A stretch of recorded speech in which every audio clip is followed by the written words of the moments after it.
Assalamualaikum warahmatullahi wabarakatuh. Halo saudara, semoga saudara selalu dalam keadaan sehat dimanapun berada. Di video kali ini kita akan mendiskusikan bersama tentang personal financial planning atau perencanaan keuangan personal. Bagaimana lingkupnya, sebenarnya itu seperti apa, terus kemudian bagaimana cara kita meraihnya, itu akan kita diskusikan dalam video kali ini. Kita mulai dari definisi tentang perencanaan keuangan personal. Secara definisi, perencanaan keuangan personal itu adalah proses memanage atau mengatur uang kita untuk mencapai kepuasan personal pribadi. Nah, perencanaan ini menjadikan kita bisa mengontrol kondisi keuangan kita sendiri seperti itu. Sehingga setiap orang, setiap keluarga atau setiap keluarga itu sebenarnya mereka memiliki situasi yang unik sendiri-sendiri. Sehingga perencanaan keuangan antara orang satu dengan orang yang lain itu sebenarnya tidak bisa disamakan. Nanti akan kita diskusikan secara lebih mendalam. Nah, kalau kita belajar tentang personal financial planning atau perencanaan keuangan personal, sebenarnya manfaatnya apa sih? Setidaknya ada 4 manfaat yang bisa kita dapat dari sini. Yang pertama, itu ketika kita bisa memanage, ketika kita bisa merencanakan keuangan dengan benar, maka akan ada peningkatan dalam hal cara kita mendapatkan dan cara kita menggunakan dan cara kita memproteksi sumber-sumber dana yang kita miliki selama kita hidup. Jadi kita akan lebih lebih efektif dalam melakukan pengelolaan maupun penggunaannya.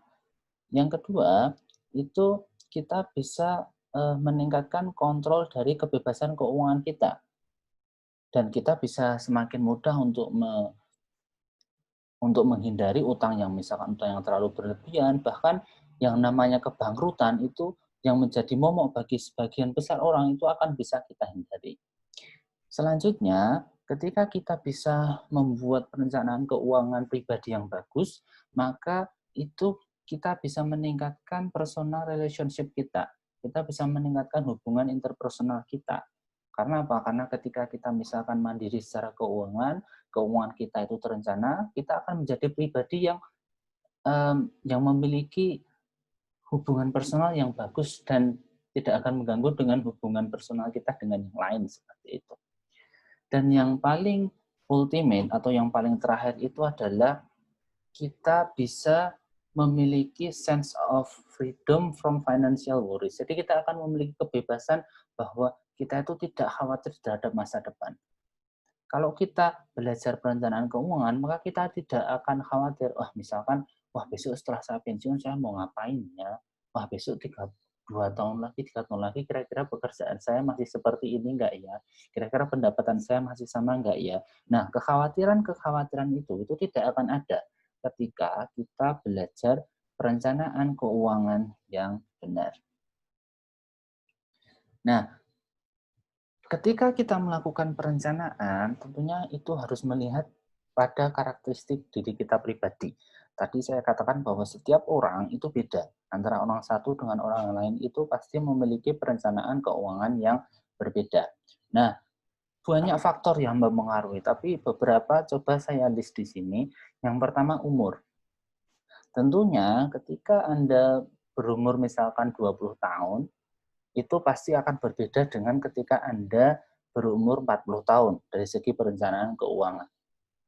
Oke, terus kemudian dari segi marital status atau status pernikahan. Anda yang belum menikah, itu kan pasti kan segala pengeluaran Anda, kebanyakan orang yang belum menikah kan ya pasti untuk memuaskan diri sendiri kan, gitu kan. Nah, beda dengan ketika sudah menikah. Ketika sudah menikah, maka kan terus kemudian kebutuhannya menjadi sedemikian banyak. Mana alokasi yang untuk pasangan, mana alokasi yang untuk anak, mana alokasi yang untuk sekolah, mana alokasi untuk membayar kredit perumahan, mana alokasi yang untuk membayar biaya transportasi, dan sebagainya. Nah, sehingga dari dua hal itu saja, itu kan sudah banyak berbeda kan. Makanya tadi saya katakan antara satu orang dengan orang yang lain dalam membuat perencanaan keuangan itu tidak akan pernah bisa sama. Selanjutnya, jumlah dari anggota keluarga. Keluarga yang memiliki anggota 5 dengan keluarga yang memiliki anggota cuma 3, pasti perencanaan keuangannya juga berbeda. Karena apa? Karena memiliki 1 anak dengan memiliki 3 anak, itu kan pasti jumlah yang dikeluarkan untuk pendidikan, jumlah yang dikeluarkan untuk pengeluaran kendaraan dan transportasi kan pasti juga akan berbeda. Selanjutnya terkait dengan pekerjaan. Nah, pekerjaan ini seringkali menjadi bagian yang paling penting dari perencanaan keuangan.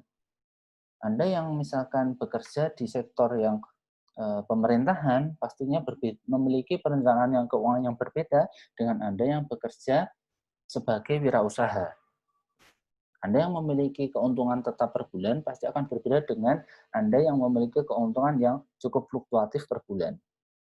Anda yang bekerja sebagai freelance, misalkan desainer atau arsitek, pasti akan memiliki perencanaan keuangan yang berbeda dengan yang non-arsitek. Nah, jadi dari segi pekerjaan pun juga sudah sangat mempengaruhi. Selain itu, sebenarnya selain dari faktor-faktor internal kita, ada juga faktor-faktor eksternal seperti pengaruh global. Misalkan pengaruh global itu adanya krisis keuangan global misalkan. Itu pasti juga sedikit banyak akan mempengaruhi planning kita. Kalau misalkan kita merasa bahwa Indonesia ini akan terkena krisis misalkan, itu kan mungkin kita akan mencoba untuk stop dulu. Wah, ini Indonesia mau ada krisis, maka saya coba stop dulu, saya tidak akan investasi dulu misalkan. Gitu. Terus kemudian inflasi, itu juga akan mempengaruhi dari financial planning kita. Juga interest rate, inflasi dan interest rate ini kan hubungannya sangat tinggi. Jadi misalkan ketika bank itu menawarkan tingkat bunga yang tinggi, bisa jadi kita akan enggan untuk berwirausaha. Apa yang kita lakukan? Kita akan cenderung untuk menyimpan dana di bank saja daripada kita berwirausaha. Gitu. Nah, tapi suatu saat ketika tingkat bunga di bank itu sangat rendah, maka kita akan cenderung apa? Kita akan cenderung wirausaha. Mengapa? Karena kita bisa meminjam di bank dengan biaya yang atau dengan bunga yang sangat rendah dan sangat kompetitif. Setidaknya ada 8 aktivitas financial planning. Jadi financial planning itu sendiri sebenarnya tidak hanya planning saja ya, tapi segala macam kegiatan yang berhubungan dengan planning itu sendiri. Jadi mulai dari yang pertama itu obtaining. Jadi sebenarnya kita itu mendapatkan sumber-sumber keuangan itu dari mana sih? Sumber-sumber penghasilan kita itu dari mana sih? Itu salah satu aktivitas dari financial planning. Kemudian setelah itu kita merencanakan, misalkan Anda dapat gaji, maka direncanakan gaji itu mau digunakan untuk apa aja.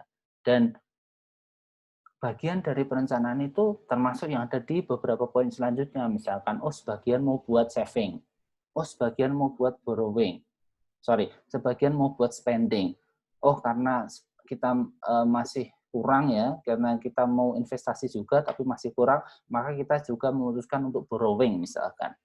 Jadi itu aktivitas-aktivitas yang berhubungan dengan perencanaan keuangan juga, dan semuanya itu memang harus direncanakan gitu.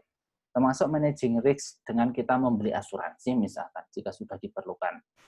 Pun sampai pada tataran ketika besok saya sudah pensiun, kira-kira bagaimana perencanaan saya? Apakah saya harus kiranya sudah memiliki investasi di bidang tertentu sehingga sudah punya, kalau banyak orang bilang itu passive income, atau bagaimana? Nah, itu juga harus menjadi pertimbangan.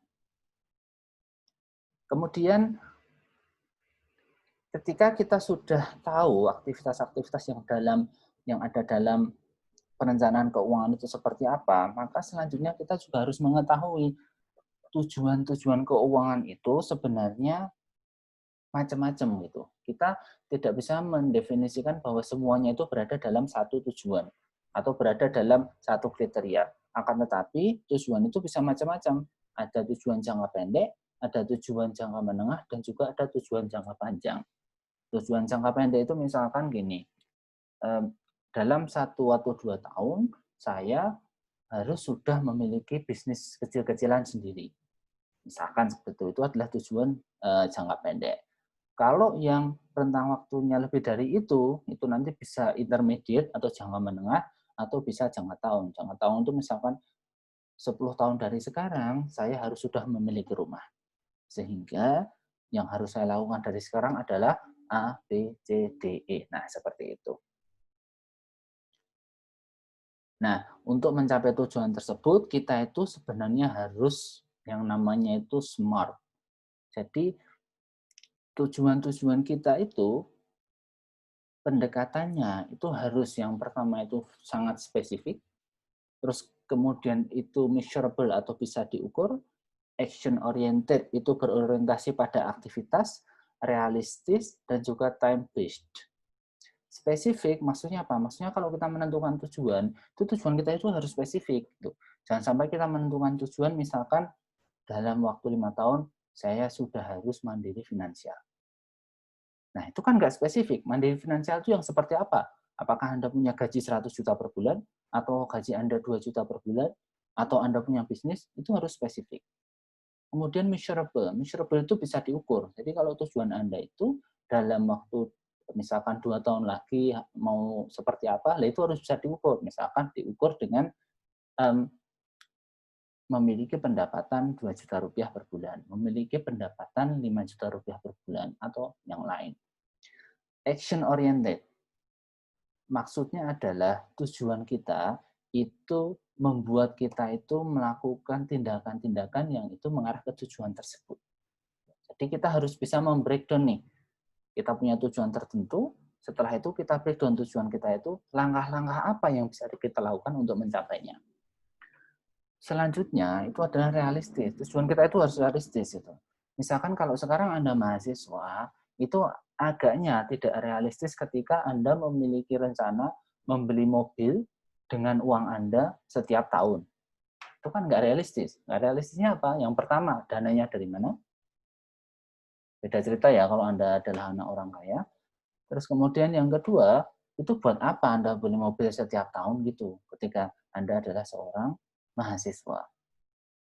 Yang terakhir itu adalah time based. Jadi harus ada rentang waktu yang jelas kapan tujuan itu harus kita targetkan bisa tercapai, terus kemudian langkah-langkahnya itu harus tercapai, itu di setiap rentang waktu berapa saja itu harus jelas juga. Nah, ketika mencapai tujuan tersebut, biasanya itu kita selalu berhadapan dengan opportunity cost. Opportunity cost itu apa? Opportunity cost itu adalah biaya yang ditimbulkan dari pilihan-pilihan kita untuk mencapai tujuan tersebut. Misalkan gini, misalkan ketika kita adalah seorang mahasiswa, maka kita sebenarnya punya pilihan. Pilihannya apa? Yang pertama, kita hanya kuliah saja. Yang kedua, kita kuliah sambil berbisnis. Yang ketiga, kita kuliah sambil organisasi. Yang keempat, mungkin kita kuliah sambil hal yang lain misalkan. Nah, ketiga atau keempat hal tersebut seringkali itu nggak bisa semuanya itu berjalan bersamaan, itu nggak bisa. Karena apa? Karena setiap orang itu waktunya cuma 24 jam. Kalau kita berbisnis itu berapa jam yang kita habiskan di situ. Padahal kita juga harus kuliah, kita juga harus mempelajari materi, dan sebagainya. Nah, sehingga kadang pilihan kita terhadap satu kegiatan itu nanti bisa meniadakan kegiatan yang lain gitu.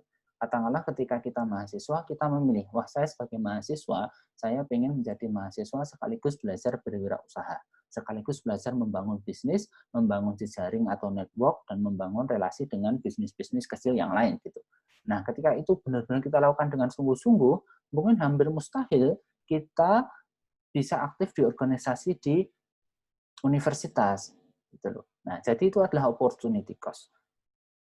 Jadi itu berkaitan dengan trade-off dari sebuah keputusan. Nah, opportunity cost itu dan juga trade-off tadi itu berkaitan dengan value of money. Ketika kita melihat bahwa setiap aktivitas kita itu nanti bisa dihubungkan dengan apa sih yang akan kita dapatkan di masa depan. Dan value of money atau kepanjangan bahasa Indonesianya itu adalah nilai waktu dari uang, itu pada intinya adalah peningkatan jumlah secara nominal dari uang kita atau dari suatu nominal dana yang kita pegang karena adanya bunga dan juga mungkin yang lain yang misalkan inflasi dan sebagainya. Itu adalah time value of money. Artinya apa? Artinya kalau misalkan Anda memiliki uang 1 juta saat ini, 2 tahun lagi itu nilainya kan sudah tidak lagi 1 juta. Kalau sekarang misalkan Anda membutuhkan Anda membutuhkan dana, Anda membutuhkan uang misalkan Rp15.000 untuk membeli nasi pecel plus lauk, telur goreng misalkan, maka mungkin 5 tahun lagi harganya sudah tidak lagi 15.000. Nah, itu adalah time value of money. Sehingga ketika kita menghabiskan uang, atau ketika kita spend money kita, ketika kita menginvestasikan dana kita, ataupun ketika kita meminjam uang ke bank, maka konsep time value of money ini harus selalu masuk dalam pikiran kita. Nah, di dalam konsep time value of money ini ada yang namanya future value dan juga ada yang namanya present value. Future value itu adalah nilai masa depan, kayak tadi ya. Kalau kita punya 1 juta sekarang, kira-kira 5 tahun lagi itu nilainya berapa sih dibandingkan dengan sekarang? Oh, ternyata nilainya setelah di-adjust dengan tingkat bunga dan juga setelah disesuaikan dengan yang lain, ternyata nilainya nggak segitu. Nah, itu juga present value itu kalau kita pengen punya duit 1 juta 5 tahun lagi, itu nilainya itu sekarang berapa? Itu adalah present value. Nah, yang terakhir, maka ketika kita sudah mengetahui berbagai macam konsep dalam perencanaan keuangan, maka kita masuk ke dalam prosesnya yang utama. Terus bagaimana sih langkah-langkahnya itu, bagaimana sih dalam merencanakan keuangan? Yang pertama, itu kita tentukan current financial situation kita. Jadi situasi keuangan kita itu seperti apa sih saat ini? Apakah kita sudah bekerja, atau kita hanya mendapatkan penghasilan dari orang tua, atau bagaimana? Nah, itu kita tentukan dulu saat ini. Kalau bisa, penentuan itu sudah sangat spesifik ya. Misalkan kalau kita bekerja itu pendapatannya kira-kira berapa per bulan, kalau kita menerima dari orang tua itu per bulan itu berapa, seperti itu. Terus kemudian kita sudah punya rencana biasanya itu misalkan kita dapat dari orang tua 1 juta per bulan, sekian ratus ribu untuk transportasi, sekian ratus ribu untuk main, sekian ratus ribu untuk apa, misalkan. Nah, selanjutnya kita mengembangkan financial goal kita. Nah, kayak tadi ya, ada jangka pendek, jangka menengah, dan juga jangka panjang. Nah, kalau kita mau misalkan memilih jangka panjang 5 tahun lagi, misalkan gitu ya, Anda tentukan 5 tahun lagi saya pengen apa. Saya pengen memiliki, misalkan saya pengen memiliki gaji misalkan 10 juta rupiah, yang ekuivalen dengan nilai sekarang, misalkan seperti itu.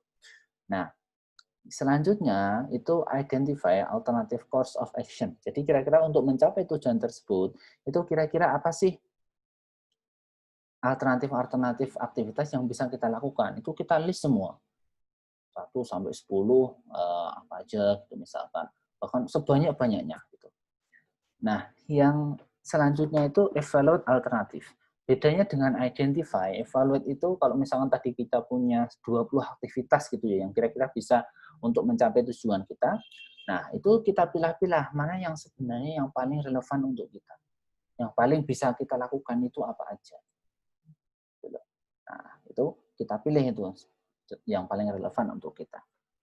Nah, setelah itu kita mengkreasi atau kita membuat dan mengimplementasikan dari financial action plan kita. Itu kan. Nah, dari kegiatan yang sudah dipilih itu tadi, misalkan tinggal 3 kegiatan gitu ya. Nah, terus kemudian setelah itu kita perjelas lagi dan kita lakukan saat itu juga atau sesuai dengan time frame yang kita rencanakan. Yang terakhir, setelah 5 tahun gitu ya, atau sebenarnya tidak harus menunggu sampai 5 tahun sih, tapi di tengah-tengah itu kita bisa mereview, kita bisa merevisi rencana kita. Yang penting agar apa? Agar selama 5 tahun tujuan kita, kalau tadi tujuan jangka panjang ya, itu bisa tercapai. Nah, jadi itu overview tentang financial planning.